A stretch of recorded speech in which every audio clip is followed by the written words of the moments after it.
ওম শান্তি। আজিৰ তাৰিখ 10 জুলাই 2025 বৰ্ষ। প্ৰাতঃ মুৰলী বাপদাদা মধুবন। আজিৰ পিতাৰ অমৃতবাণী হৈছে, মৰমৰ সন্তানসকল, দেহ অভিমান এৰি দেহী অভিমানী হোৱা। দেহী অভিমানীসকলকহে ঈশ্বৰীয় সম্প্ৰদায় বুলি কোৱা হয়। আৰু আজিৰ প্ৰশ্ন, তোমালোক সন্তানসকলে এতিয়া যি সৎসংগ কৰা সেয়া অন্য সৎসংগতকৈ ভিন্ন কেনেকৈ? পিতাই উত্তৰত কৈছে, এয়াই একমাত্ৰ সৎসংগ য'ত তোমালোকে আত্মা আৰু পৰমাত্মাৰ জ্ঞান শুনা। ইয়াত তোমালোকে পঢ়া, লক্ষ্য উদ্দেশ্যও সন্মুখত আছে। অন্য সৎসংগত তেওঁলোকে নপঢ়েও আৰু কোনো লক্ষ্য উদ্দেশ্যও নাথাকে। ওম শান্তি। আত্মিক সন্তানসকলৰ প্ৰতি আত্মিক পিতাই বুজাই আছে। আত্মিক সন্তানসকলে শুনি আছে। পোনপ্ৰথমে পিতাই বুজাই, যেতিয়াই বহা তেতিয়া নিজক আত্মা বুলি বুজি বহিবা। দেহ বুলি নাভাবিবা। দেহ অভিমানীক আখৰিক সম্প্ৰদায় বুলি কোৱা হয়। দেহী অভিমানীসকলক ঈশ্বৰীয় সম্প্ৰদায় বুলি কোৱা হয়। ঈশ্বৰৰ শৰীৰ নাই, তেওঁ সদায় আত্ম অভিমানী। তেওঁ হৈছে পৰম আত্মা, সকলো আত্মাৰে পিতা। পৰম আত্মা অৰ্থাৎ উচ্চতকৈও উচ্চ। মনুষ্যই যেতিয়া উচ্চতকৈও উচ্চ ভগৱান বুলি কয়, তেতিয়া বুদ্ধিত উদয় হয় যে তেওঁ নিৰাকাৰ লিংগ ৰূপধাৰী। নিৰাকাৰ লিংগৰ পূজাও হয়। তেওঁ হৈছে পৰমাত্মা অৰ্থাৎ সকলো আত্মাতকৈ উচ্চ। হওঁতে তেওঁ আত্মা, কিন্তু উচ্চ আত্মা। তেওঁ জন্ম মৃত্যুত নাহে। বাকী সকলোৱে পুনৰ্জন্ম লয় আৰু সকলো হৈছে ৰচনা। ৰচয়িতাটো এজন পিতাই হয়। ব্ৰহ্মা বিষ্ণু শংকৰো ৰচনা। মনুষ্য সৃষ্টিও গোটেইখন হৈছে ৰচনা। ৰচয়িতাজনক পিতা বুলি কোৱা হয়। পুৰুষকো ৰচয়িতা বুলি কোৱা হয়। স্ত্ৰীক তুলি লয়, আকৌ তেওঁৰ পৰা সৃষ্টি কৰে, প্ৰতিপালন কৰে, বচ বিনাশ নকৰায়। অন্য যিসকল ধৰ্ম প্ৰতিষ্ঠাপক আছে তেওঁলোকেও সৃষ্টি কৰে, আকৌ তেওঁলোকৰ প্ৰতিপালন কৰে, বিনাশ কোনেও নকৰে। বেহদৰ পিতা, যাক পৰম আত্মা বুলি কোৱা হয়, যেনেকৈ আত্মাৰ ৰূপ বিন্দু, তেনেকৈ পৰম পিতা পৰমাত্মাৰো ৰূপ হৈছে বিন্দু। বাকী ইমান ডাঙৰ যি লিংগ সাজে সেয়া সকলো ভক্তি মাৰ্গৰ পূজাৰ কাৰণে। বিন্দুৰ পূজা কেনেকৈ হ'ব পাৰে? ভাৰতত ৰুদ্ৰ জ্ঞান ৰচনা কৰে, তেতিয়া মাটিৰ শিৱলিংগ আৰু শালগ্ৰাম সাজি তেওঁলোকৰ পূজা কৰে। তাক ৰুদ্ৰ যজ্ঞ বুলি কোৱা হয়।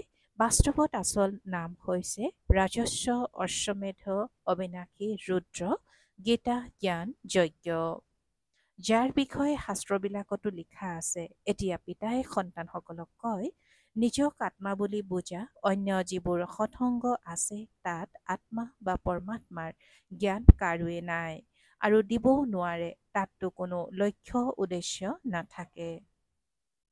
তোমালোক সন্তানসকলেতো এতিয়া পাঠ পঢ়ি আছা। তোমালোকে জানা যে আত্মা শৰীৰত প্ৰৱেশ কৰে। আত্মা অবিনাশী, শৰীৰ বিনাশী। শৰীৰৰ দ্বাৰা ভূমিকা পালন কৰে। আত্মাটো অশৰীৰী হয় নহয়। এনেকৈ কয়ও যে নাঙঠ হৈ আহিছোঁ, নাঙঠ হৈ যাব লাগিব। শৰীৰ ধাৰণ কৰিলে আকৌ শৰীৰ এৰি নাঙঠ হৈ যাব লাগে। এয়া পিতাই বহি তোমালোক সন্তানসকলকহে বুজায়। এইটো সন্তানসকলে জানে যে ভাৰতত যেতিয়া সত্যযুগ আছিল তেতিয়া দেৱী দেৱতাসকলৰ ৰাজত্ব আছিল। এটাই ধৰ্ম আছিল। এইটো ভাৰতবাসীয়ে নাজানে। পিতাক যিসকলে নাজানে তেওঁলোকে একো নাজানে।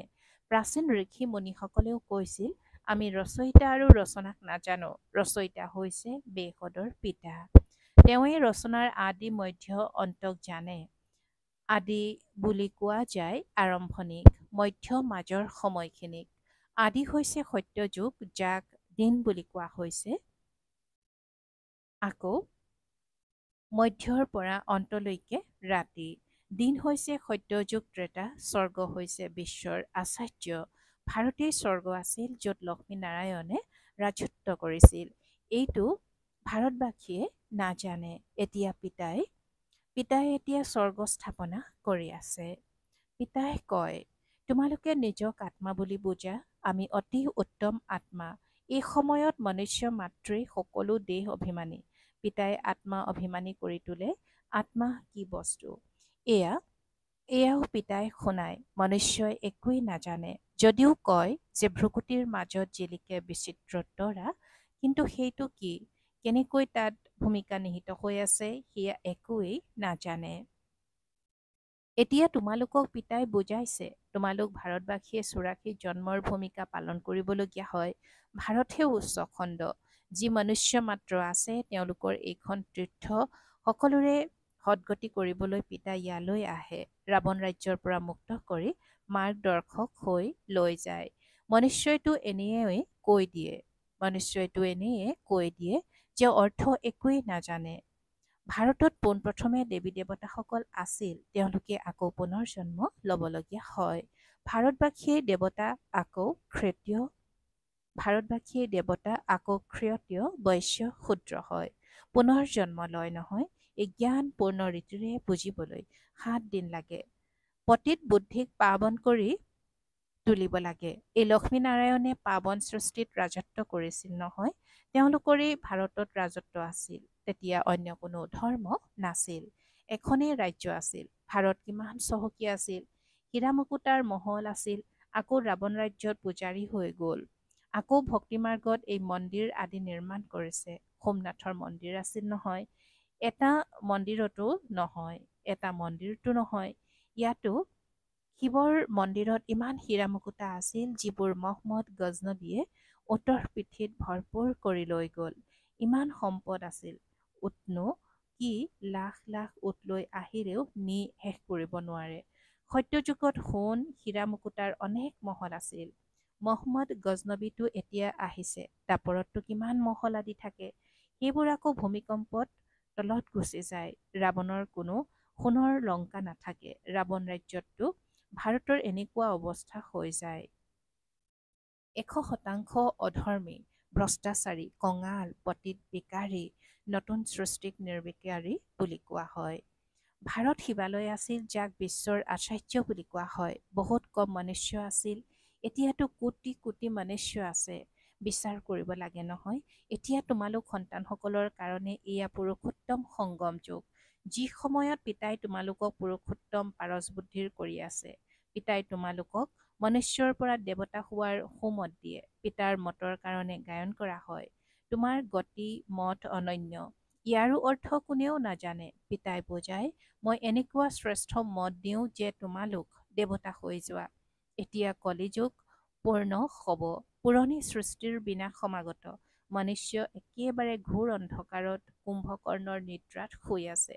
কিয়নো এনেকৈ কয় যে শাস্ত্ৰত লিখা আছে, কলিযুগটো এতিয়া শিশু 40,000 বছৰ বাকী আছে। 84 লাখ যোনি বুলি ভবাৰ কাৰণে কল্পৰ আয়ুস দীঘলীয়া কৰি দিছে। বাস্তৱত হৈছে 5,000 বছৰ। পিতাই বুজায়, তোমালোকে 84 জন্ম লোৱা, 84 লাখ নহয়। বেসদৰ পিতাইতো এই সকলোবোৰ শাস্ত্ৰ আদি জানে। সেইবাবেতো কয়, এই সকলোবোৰ হৈছে ভক্তি মাৰ্গৰ, যি আধাকল্প ধৰি চলে। ইয়াৰ দ্বাৰা কোনেও মোক্ষ নাপায়। এয়াও বিচাৰ কৰিবলগীয়া কথা যে যদি কল্পৰ আয়ুস লাখ লাখ বছৰ কৰি দিয়া হয়, তেন্তে সংখ্যা বহুত হ'ব লাগে। যিহেতু খ্ৰীষ্টিয়ানসকলৰ সংখ্যা 2000 বছৰত ইমান হৈছে। ভাৰতৰ আচল ধৰ্ম হৈছে দেৱী দেৱতা ধৰ্ম। এয়া চলি আহিব লাগে। কিন্তু আদি সনাতন দেৱী দেৱতা ধৰ্মক পাহৰি যোৱাৰ কাৰণে কৈ দিয়ে যে আমাৰ ধৰ্ম হিন্দু ধৰ্মটো নাথাকেই। ভাৰত কিমান উচ্চ আছিল। আদি সনাতন দেৱী দেৱতা ধৰ্ম আছিল। তেতিয়া বিষ্ণুপুৰী আছিল আৰু এতিয়া হৈছে ৰাৱণপুৰী। সেই দেৱী দেৱতাসকলেই 84 জন্মৰ পাছত কি হৈ গ'ল? দেৱতাসকলক নিৰ্বিকাৰী বুলি ভাবি, নিজক বিকাৰী বুলি ভাবি তেওঁলোকৰ পূজা কৰে। সত্যযুগত ভাৰত নিৰ্বিকাৰী আছিল, নতুন সৃষ্টি আছিল, যাক নতুন ভাৰত বুলি কয়। এয়া হৈছে পুৰণি ভাৰত। নতুন ভাৰত কি আছিল? পুৰণি ভাৰত কি? নতুন সৃষ্টিত ভাৰতেই নতুন আছিল আৰু এতিয়া পুৰণি সৃষ্টিত ভাৰতো পুৰণি। কি গতি হৈ গ'ল। ভাৰতেই স্বৰ্গ আছিল, এতিয়া নৰক। ভাৰত সকলোতকৈ চহকী। ভাৰত সকলোতকৈ চহকী আছিল। ভাৰতেই সকলোতকৈ কঙাল, সকলোৰে পৰা ভিক্ষা মাগি আছে। প্ৰজাৰ পৰাও ভিক্ষা মাগে। এয়াতো বোধশক্তিৰ কথা নহয় জানো? আজিৰ দেশ অভিমানী মনুষ্যই অলপমান ধন পালে তেতিয়া ভাবে আমিতো স্বৰ্গত বহি আছোঁ।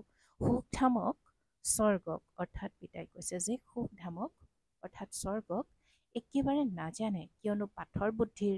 এতিয়া তেওঁলোকক পাৰস বুদ্ধিৰ কৰি তুলিবৰ কাৰণে 7 দিনৰ ভাতিত বহোৱা, কিয়নো পতীত হয় নহয়। পতীতকতো ইয়াত বহুৱাব নোৱাৰি, ইয়াত পাৱনহে থাকিব পাৰে। পতীতক অনুমতি দিব নোৱাৰি। তোমালোক এতিয়া পুৰুষোত্তম সংগম যুগত বহি আছা। পিতাই কৈছে যে তোমালোক এতিয়া পুৰুষোত্তম সংগম যুগত বহি আছা। এইটো জানা যে বাবাই আমাক এনেকুৱা পুৰুষোত্তম কৰি তোলে। এয়া সঁচা সত্যনাৰায়ণৰ কথা। সত্য পিতাই তোমালোকক নৰৰ পৰা নাৰায়ণ হোৱাৰ ৰাজযোগ শিকাই আছে। জ্ঞান কেৱল এজন পিতাৰ আছে, যাক জ্ঞানৰ সাগৰ বুলি কোৱা হয়। শান্তিৰ সাগৰ, পবিত্ৰতাৰ সাগৰ, এয়া সেই এজনৰেই মহিমা। অন্য কাৰো মহিমা হ'ব নোৱাৰে। দেৱতাসকলৰ মহিমা বেলেগ, পৰমপিতা পৰমাত্মা শিৱৰ মহিমা বেলেগ। তেওঁ হৈছে পিতা। শ্ৰীকৃষ্ণক পিতা বুলি কোৱা নহ'ব। এতিয়া ভগৱান কোন হ'ল, এতিয়াও ভাৰতবাসী মনুষ্যই গম নাপায়। শ্ৰীকৃষ্ণ ভগৱানুবাস বুলি কৈ দিয়ে। তেওঁতো সম্পূৰ্ণ 84 জন্ম লয়। সূৰ্যবংশী, চন্দ্ৰবংশী, আকৌ বৈশ্যবংশী। মনুষ্যই অৰ্থাৎ আমিয়ে সেয়া আছিলোঁ, অৰ্থও বুজি নাপায়। আমি আত্মাই পৰমাত্মা বুলি কৈ দিয়ে। কিমান ভুল কথা। এতিয়া তোমালোকে বুজি পোৱা যে ভাৰতৰ আৰোহণ কলা আৰু অৱৰোহণ কলা কেনেকৈ হয়। এয়া হৈছে জ্ঞান, সেই সকলোবোৰ হৈছে ভক্তি। সত্য যুগত সকলো পাৱন আছিল। ৰজা ৰাণীৰ ৰাজত্ব চলিছিল। তাত পৰামৰ্শদাতাও নাথাকে, কিয়নো ৰজা ৰাণী নিজেই মালিক, পিতাৰ পৰা উত্তৰাধিকাৰ লৈ থৈছে। তেওঁলোকৰ বুদ্ধি আছে। লক্ষ্মীনাৰায়ণে কাৰো পৰা ৰায় লোৱাৰ দৰকাৰ নাই। তাত পৰামৰ্শদাতা নাথাকে। ভাৰতৰ নিচিনা পবিত্ৰ দেশ কোনো নাছিল। মহান পবিত্ৰ দেশ আছিল। নামেই আছিল স্বৰ্গ। এতিয়া হৈছে নৰক। নৰকৰ পৰা পুনৰ স্বৰ্গ পিতাইহে কৰি তুলিব। ভাল বাৰু। অতি মৰমৰ কল্পৰ পাছত পুনৰাই মিলিত হোৱা সন্তানসকলৰ প্ৰতি মাতা পিতা বাপ দাদাৰ স্নেহপূৰ্ণ স্মৰণ আৰু সুপ্ৰভাত। আত্মিক পিতাৰ আত্মিক সন্তানসকলৰ প্ৰতি নমস্কাৰ। আৰু আত্মিক সন্তানসকলৰ আত্মিক মাত পিতা আৰু বাপ দাদাৰ প্ৰতি স্নেহপূৰ্ণ স্মৰণ আৰু সুপ্ৰভাত আৰু নমস্কাৰ নমস্কাৰ নমস্কাৰ। আৰু আজিৰ ধাৰণাৰ বাবে মুখ্য সাৰ প্ৰথমতে। এজন পিতাৰ সুমতত চলি মনুষ্যৰ পৰা দেৱতা হ'ব লাগে। এই সুন্দৰ সংগম যুগত নিজক পুৰুষোত্তম পাৰস বুদ্ধিৰ কৰি তুলিব লাগে। দ্বিতীয়তে, 7 দিনৰ ভাতিত বহি পতিত বুদ্ধিক পাৱন বুদ্ধি কৰি তুলিব লাগে। 7 দিনৰ ভাতিত বহি পতিত বুদ্ধিক পাৱন বুদ্ধি কৰি তুলিব লাগে। সত্য পিতাৰ পৰা সত্যনাৰায়ণৰ কথা, সঁচা কথা শুনি নৰৰ পৰা নাৰায়ণ হ'ব লাগে।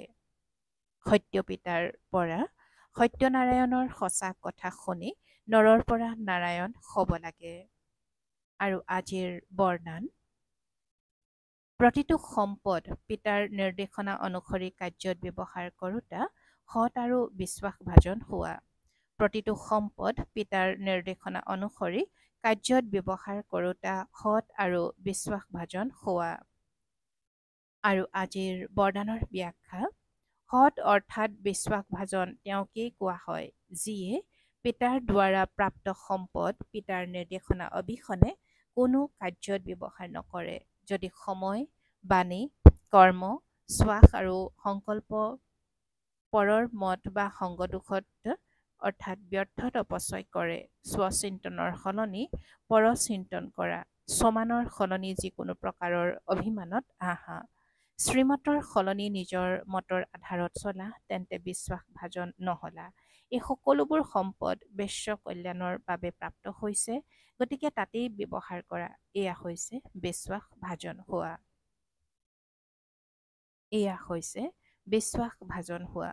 আৰু আজিৰ শ্লোগান, বিৰুদ্ধাচৰণ মায়াৰ সৈতে কৰিব লাগে। বিৰুদ্ধাচৰণ মায়াৰ সৈতে কৰিব লাগে, দৈৱী পৰিয়ালৰ সৈতে নহয়। ওম শান্তি। আৰু আজিৰ অব্যক্ত সংকেত, সংকল্প শক্তি জমা কৰি শ্ৰেষ্ঠ সেৱাৰ নিমিত্ত হোৱা। সংকল্প শক্তি জমা কৰি শ্ৰেষ্ঠ সেৱাৰ নিমিত্ত হোৱা। সকলো আত্মাই একেটা বেশদৰ পৰিয়ালৰ, নিজৰ পৰিয়ালৰ কোনো আত্মা যাতে বৰদানৰ পৰা বঞ্চিত হৈ নাযায়, এনেকুৱা উৎসাহ উদ্দীপনাৰ শ্ৰেষ্ঠ সংকল্প অন্তৰত সদায় থাকিব লাগে। নিজৰ পবিত্ৰতেই ব্যস্ত হৈ নাথাকিবা, বেশদৰ মঞ্চত আছা, বেশদৰ আত্মাসকলৰ সেৱাৰ শ্ৰেষ্ঠ সংকল্প লোৱা। এয়াই সফলতাৰ সহজ সাধন। এয়াই সফলতাৰ সহজ সাধন। ওম শান্তি।